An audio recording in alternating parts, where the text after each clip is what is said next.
नगवा डसले बाटई रोहित के फुलवरिया में, काशी बीच सहरिया में ना। नगवा डसले बाटई रोहित के फुलवरिया में, काशी बीच सहरिया में ना। माता बिलख बिलख के रोए, अपने असुअन से मुख धोए। माता बिलख बिलख कर रोए, अपने असुअन से मुख धोए। ललना बरजत रहिले जिनि जाया फुलवरिया में, काशी बीच सहरिया में ना।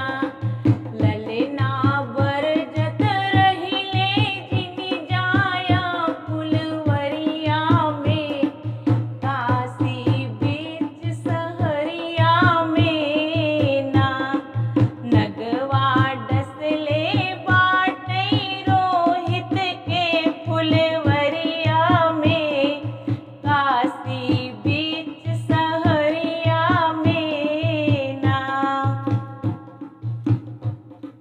लसिया कंधे पर लटकाई, उसको सूर्य घाट पहुँचाई।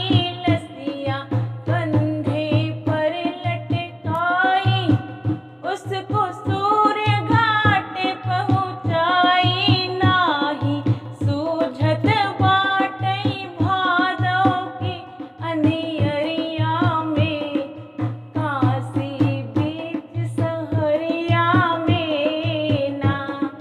नाही सूझत बाटई भादव की अंधियरिया में, काशी बीच सहरिया में ना।